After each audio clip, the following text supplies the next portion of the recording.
আসসালামু আলাইকুম, স্বাগতম নিউজ দর্পণ সংবাদে। আমি মোহাম্মদ জাকারিয়া আজকের সব আন্তর্জাতিক খবর নিয়ে হাজির হয়েছি। শুরুতেই জানিয়ে দিব সংবাদ শিরোনাম, তারপর বিস্তারিত। চলতি সপ্তাহেই যেভাবে ইরানে হামলা চালাতে পারে যুক্তরাষ্ট্র। ইরানে এবারের হামলা হবে আগের চেয়েও বড়, ট্রাম্পের নতুন হুমকি। ইয়েমেনে হুতি নিয়ন্ত্রিত অঞ্চলে যুক্তরাজ্যের স্থল, বিমান ও নৌ হামলা। যুক্তরাষ্ট্র আক্রমণ করলে কোথায় হামলা চালানো হবে, আঞ্চলিক দেশগুলোকে জানালো ইরান। রাশিয়া ইউক্রেন যুদ্ধে উভয় পক্ষের 2 লাখ সেনা হতাহত। আসসালামু আলাইকুম, স্বাগতম জানাচ্ছি নিউজ দর্পণ সংবাদে। আমি মোহাম্মদ জাকারিয়া। এতক্ষণ শুনছিলেন সংবাদ শিরোনাম, এবার বিস্তারিত। এই বিষয়ে আপনার মতামত কমেন্টে জানান এবং যুদ্ধের সব আপডেট আগে পেতে চ্যানেলটি সাবস্ক্রাইব করে যাবেন। চলতি সপ্তাহেই মধ্যপ্রাচ্যের ভূ-রাজনৈতিক প্রেক্ষাপটে বড় ধরনের পরিবর্তনের সম্ভাবনা দেখা দিচ্ছে। কারণ আন্তর্জাতিক বিভিন্ন সংবাদ মাধ্যম এবং প্রতিরক্ষা বিশ্লেষকদের মতে যুক্তরাষ্ট্র ইরানে বড় ধরনের সামরিক অভিযানের প্রস্তুতি নিচ্ছে এবং এই অভিযানটি এই সপ্তাহের মধ্যেই শুরু হতে পারে বলে ধারণা করা হচ্ছে। সাম্প্রতিক সময়ে ওই অঞ্চলে মার্কিন স্বার্থ এবং তাদের মিত্রদের ওপর একের পর এক ড্রোন এবং মিসাইল হামলার পর ওয়াশিংটন এখন আর কেবল কূটনৈতিক আলোচনার মধ্যে সীমাবদ্ধ থাকতে চাচ্ছে না, বরং তারা সরাসরি অ্যাকশনে যাওয়ার পথে হাঁটছে বলে পেন্টাগনের অভ্যন্তরীণ কিছু সূত্র থেকে ইঙ্গিত পাওয়া গেছে। এই সম্ভাব্য হামলাটি ঠিক কোন ধরনের হবে তা নিয়ে ব্যাপক জল্পনা চলছে, তবে ধারণা করা হচ্ছে এটি কোনো পূর্ণমাত্রার যুদ্ধ না হয়ে সুনির্দিষ্ট কিছু লক্ষ্যবস্তুতে সার্জিক্যাল স্ট্রাইক হতে পারে, যেখানে ইরানের পারমাণবিক স্থাপনা বা ড্রোন উৎপাদন কেন্দ্রগুলোকে টার্গেট করা হতে পারে। আপনারা যারা এই ভিডিওটি দেখছেন তারা অবশ্যই কমেন্ট করে জানান যে মধ্যপ্রাচ্যে কি নতুন করে যুদ্ধের দামামা বেজে উঠছে কি না, কারণ আপনাদের মতামত আমাদের জন্য খুবই গুরুত্বপূর্ণ। এবং ভিডিওটি ভালো লাগলে লাইক দিতে ভুলবেন না।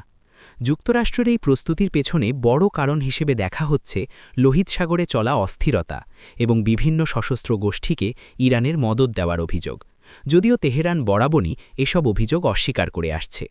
মার্কিন গোয়েন্দা সংস্থাগুলো মনে করছে যদি এই সপ্তাহেই কোনো ব্যবস্থা না নেওয়া হয় তবে পরিস্থিতি হাতের বাইরে চলে যেতে পারে, এবং এই কারণেই বাইডেন প্রশাসন তাদের বিমানবাহী রণতরী এবং বিশেষ ফাইটার জেটগুলোকে রণকৌশলী অবস্থানে মোতায়েন করেছে।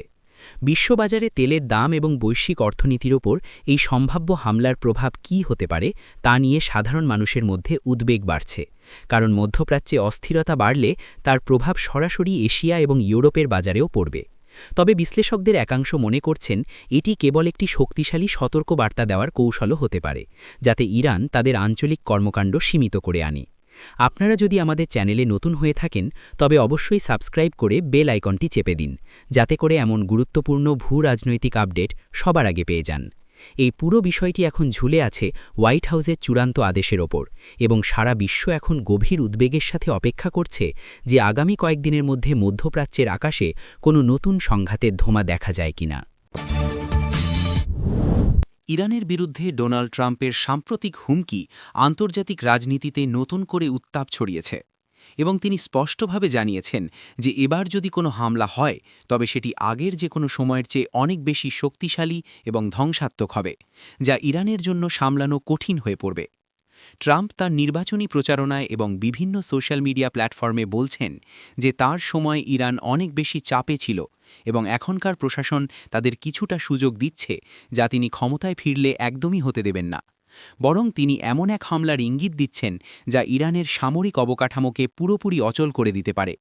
এই হুমকির প্রেক্ষাপটে একটি বিষয় পরিষ্কার যে ট্রাম্প ইরানের ম্যাক্সিমাম প্রেশার পলিসিকে আরও এক ধাপ ওপরে নিয়ে যেতে চান, এবং তার এই বক্তব্য কেবল রাজনৈতিক স্টান্ট কিনা তা নিয়ে কূটনৈতিক মহলে ব্যাপক বিতর্ক চলছে।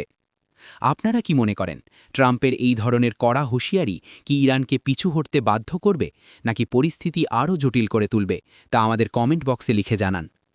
ট্রাম্পের দাবি অনুযায়ী ইরান বর্তমানে তাদের পরমাণু কর্মসূচিকে অনেক দূর এগিয়ে নিয়ে গেছে, এবং এর ফলে ইসরায়েল সহ মার্কিন মিত্রদের নিরাপত্তা হুমকির মুখে পড়েছে। তাই তিনি একটি ব্যাপক ভিত্তিক সামরিক অভিযানের পরিকল্পনা মাথায় রাখছেন, যা আগেরবারের সোলাইমানি হত্যাকাণ্ডের চেয়েও কয়েক গুণ বড় হবে বলে তিনি দাবি করছেন।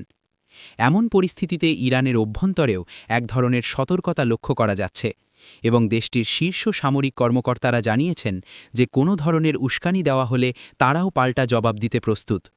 ট্রাম্পের এই অবস্থান মূলত ভোটারদের আকৃষ্ট করার কৌশল হতে পারে, আবার এটি সরাসরি সংঘাতের পূর্বাভাসও হতে পারে, কারণ তিনি মনে করেন ইরানকে কেবল অর্থনৈতিক নিষেধাজ্ঞা দিয়ে থামানো সম্ভব নয়, বরং তাদের শক্তির জানান দিতে হবে। এই বিশাল পাল্টাপাল্টি হুমকির মাঝে সাধারণ মানুষের জীবনযাত্রা এবং বিশ্বশান্তি হুমকির মুখে পড়ছে, যা নিয়ে জাতিসংঘ এবং অন্যান্য আন্তর্জাতিক সংস্থাগুলো গভীর উদ্বেগ প্রকাশ করেছে এবং তারা সব পক্ষকে সংযত থাকার আহ্বান জানাচ্ছে। আপনারা যদি নিয়মিত এমন বৈশ্বিক খবরের বিশ্লেষণ পেতে চান, তবে আমাদের ভিডিওটি শেয়ার করে অন্যদের দেখার সুযোগ করে দিন এবং আমাদের সাথেই থাকুন, কারণ আমরা প্রতি মুহূর্তের ব্রেকিং নিউজ আপনাদের কাছে পৌঁছে দিচ্ছি। ইয়েমেনের হুথি নিয়ন্ত্রিত অঞ্চলে যুক্তরাষ্ট্র ও যুক্তরাজ্যের সমন্বিত স্থল, বিমান এবং নৌ হামলা মধ্যপ্রাচ্যের সংঘাতকে এক নতুন মাত্রা দিয়েছে, যা লোহিত সাগরের নিরাপত্তা নিশ্চিত করার অজুহাতে শুরু হলেও এখন তা এক বিশাল সামরিক অভিযানের রূপ নিয়েছে। এই অভিযানে মার্কিন রণতরী থেকে শুরু করে ব্রিটিশ ফাইটার জেটের ব্যাপক ব্যবহার দেখা গেছে এবং তারা দাবি করছে যে হুথিদের ব্যবহৃত ড্রোন লঞ্চপ্যাড, রাডার স্টেশন এবং অস্ত্রাগারগুলো লক্ষ্য করে এই হামলা চালানো হয়েছে, যাতে আন্তর্জাতিক জাহাজ চলাচলে হুথিরা আর বাধা সৃষ্টি করতে না পারে। তবে এই হামলায় প্রথমবারের মতো স্থলপথের কিছু বিশেষ কমান্ডো অপারেশনের খবর পাওয়া যাচ্ছে, যা নির্দেশ করে যে পশ্চিমা জোট কেবল আকাশপথে সীমাবদ্ধ থাকতে চাচ্ছে না, বরং তারা হুথিদের শক্তিকে গোড়া থেকে উপড়ে ফেলতে চাইছে। এই সামরিক অভিযানের ফলে ইয়েমেনে মানবিক সংকট আরও প্রকট হওয়ার আশঙ্কা দেখা দিচ্ছে এবং সাধারণ মানুষ যারা দীর্ঘদিন ধরে গৃহযুদ্ধে জর্জরিত, তারা এখন এই আন্তর্জাতিক সংঘাতের বলি হচ্ছে, যা সত্যিই দুঃখজনক। আপনাদের কি মনে হয়, হুথিদের দমানোর জন্য এই ধরনের বিশাল সামরিক অভিযান কি সঠিক সমাধান, নাকি এটি আরব বিশ্বে পশ্চিমাদের বিরুদ্ধে আরও ক্ষোভ তৈরি করবে? তা অবশ্যই কমেন্টে জানান এবং আমাদের চ্যানেলটি সাবস্ক্রাইব করে আমাদের কমিউনিটির অংশ হয়ে যান। হুথিরা এই হামলার তীব্র নিন্দা জানিয়ে বলেছে যে তারা মোটেও দমে যাবে না, বরং লোহিত সাগরে তাদের কর্মকাণ্ড আরও জোরদার করবে এবং তারা মার্কিন ও ব্রিটিশ স্বার্থে আঘাত হানার হুমকি দিয়েছে। এই হামলায় আধুনিক সব প্রযুক্তি এবং গাইডেড মিসাইল ব্যবহার করা হয়েছে, যার ফলে হুথিদের অনেক গুরুত্বপূর্ণ স্থাপনা ধ্বংস হয়ে গেছে বলে দাবি করছে পেন্টাগন। বৈশ্বিক বাণিজ্যের প্রায় 12% লোহিত সাগর দিয়ে হয়ে থাকে এবং এই পথটি নিরাপদ রাখা বিশ্ব অর্থনীতির জন্য অত্যন্ত জরুরি, কিন্তু সামরিক শক্তি প্রয়োগ করে এই পথ সচল রাখা কতটুকু টেকসই হবে তা নিয়ে প্রশ্ন থেকেই যায়। এই সংঘাতের ফলে জ্বালানি তেলের শিপিং খরচ বেড়ে গেছে, যা পরোক্ষভাবে সাধারণ মানুষের পকেটে প্রভাব ফেলবে এবং নিত্যপণ্যের দাম বৃদ্ধির কারণ হয়ে দাঁড়াবে। আমরা এই পরিস্থিতির ওপর কড়া নজর রাখছি এবং প্রতিটি মুহূর্তের খবরাখবর আপনাদের জানাবো, তাই আমাদের ভিডিওগুলো নিয়মিত দেখতে থাকুন এবং লাইক দিয়ে আমাদের উৎসাহিত করুন।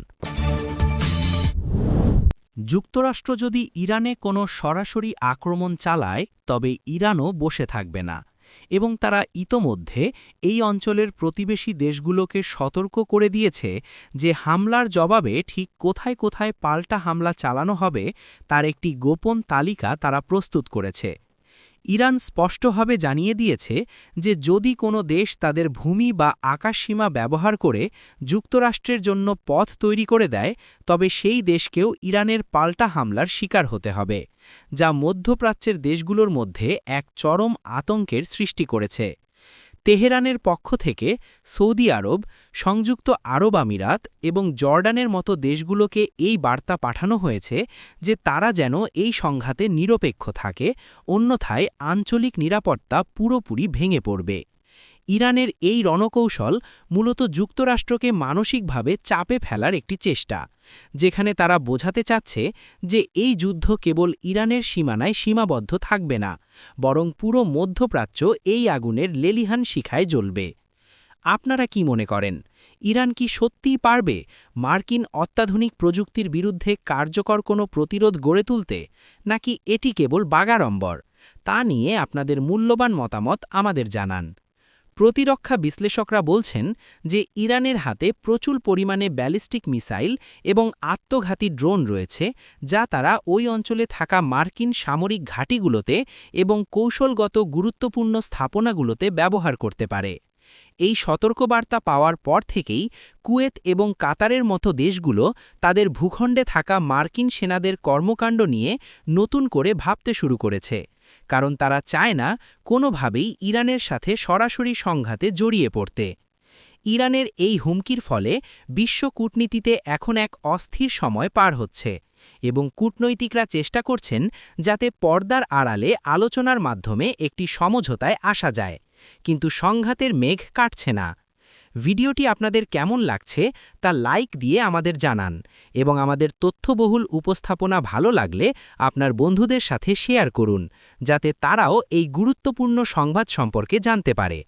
এই সম্ভাব্য হামলার লক্ষ্যবস্তুগুলোর তালিকায় যেমন সামরিক ঘাঁটি রয়েছে, তেমনি অনেক অর্থনৈতিক জোনও থাকতে পারে, যা বিশ্ব অর্থনীতিতে ধস নামানোর জন্য যথেষ্ট। এবং এই কারণেই বিশ্ব নেতারা এখন ইরান এবং যুক্তরাষ্ট্রের মধ্যে মধ্যস্থতা করার আপ্রাণ চেষ্টা চালিয়ে যাচ্ছেন।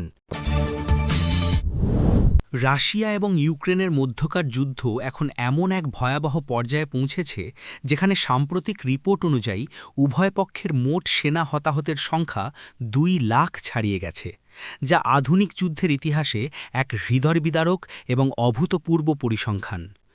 2 বছরের বেশি সময় ধরে চলা এই সংঘাতে কেবল ইউক্রেন নয়, বরং রাশিয়ার সামরিক বাহিনীরও যে বিশাল ক্ষতি হয়েছে তা পুতিন প্রশাসনের জন্য বড় ধরনের চ্যালেঞ্জ হয়ে দাঁড়িয়েছে, কারণ এই বিশাল সংখ্যক সৈন্যের মৃত্যু এবং আহত হওয়া দেশটির অভ্যন্তরীণ জনমতে বিরূপ প্রভাব ফেলছে। যুদ্ধের শুরুর দিকে যেমনটি ভাবা হয়েছিল যে এটি দ্রুত শেষ হয়ে যাবে, বাস্তবে তা ঘটেনি, বরং এটি একটি দীর্ঘমেয়াদী ক্ষয়িষ্ণু যুদ্ধে পরিণত হয়েছে, যেখানে প্রতিদিন শত শত প্রাণ ঝরে যাচ্ছে। এই 2 লাখ হতাহতের মধ্যে কয়েক লাখ সেনা স্থায়ীভাবে পঙ্গু হয়ে গেছে এবং অনেকের জীবন চিরতরে থমকে গেছে, যা 2 দেশেরই সামাজিক কাঠামোতে এক অপরিণমীয় ক্ষতি সাধন করছে। আপনারা যারা এই অমানবিক যুদ্ধের খবর শুনছেন, তারা কি মনে করেন এই রক্তক্ষয়ী যুদ্ধ বন্ধ করার জন্য বিশ্ব নেতাদের আরও কার্যকর ভূমিকা পালন করা উচিত নয়, নাকি অস্ত্র ব্যবসা টিকিয়ে রাখার জন্য এই যুদ্ধ চলতেই থাকবে? তা নিয়ে আপনাদের ক্ষোভ বা মতামত কমেন্ট বক্সে শেয়ার করুন। পশ্চিমা দেশগুলি ইউক্রেনকে আধুনিক অস্ত্র দিয়ে সহায়তা করলেও রাশিয়ার জনবল এবং তাদের মজুত রাখা বিশাল অস্ত্রের ভাণ্ডার এই যুদ্ধকে কোনো এক পক্ষের বিজয়ের দিকে যেতে দিচ্ছে না, বরং এটি কেবল লাশের পাহাড় তৈরি করছে। বিভিন্ন আন্তর্জাতিক মানবাধিকার সংস্থা এবং গোয়েন্দা রিপোর্টগুলো থেকে প্রাপ্ত এই তথ্য সাধারণ মানুষকে স্তম্ভিত করে দিয়েছে, কারণ যুদ্ধের প্রকৃত রূপ অনেক সময় গণমাধ্যমে ফুটে ওঠে না, কিন্তু এই সংখ্যাগুলো যুদ্ধের ভয়াবহতাকে চোখে আঙুল দিয়ে দেখিয়ে দিচ্ছে। এই হতাহতের পরিসংখ্যানে যেমন সামনের সারির তরুণ যোদ্ধারা রয়েছে, তেমনি অনেক অভিজ্ঞ সেনাও রয়েছে, যা উভয় দেশের ভবিষ্যৎ সামরিক শক্তির ওপর বড় প্রভাব ফেলবে। আপনারা যদি আমাদের চ্যানেলে নতুন হয়ে থাকেন, তবে অবশ্যই সাবস্ক্রাইব করে নিন, কারণ আমরা সব সময় নিরপেক্ষ এবং সত্য তথ্য আপনাদের সামনে তুলে ধরি। এই যুদ্ধ বন্ধের কোনো লক্ষণ আপাতত দেখা যাচ্ছে না, বরং বসন্তকালীন অভিযানের প্রস্তুতির খবর পাওয়া যাচ্ছে, যা এই লাশের মিছিলকে আরও দীর্ঘ করবে বলে আশঙ্কা করা হচ্ছে। এবং বিশ্ববাসীর প্রার্থনা এখন এটাই যে দ্রুত যেন এই মানবিক বিপর্যয়ের অবসান ঘটে।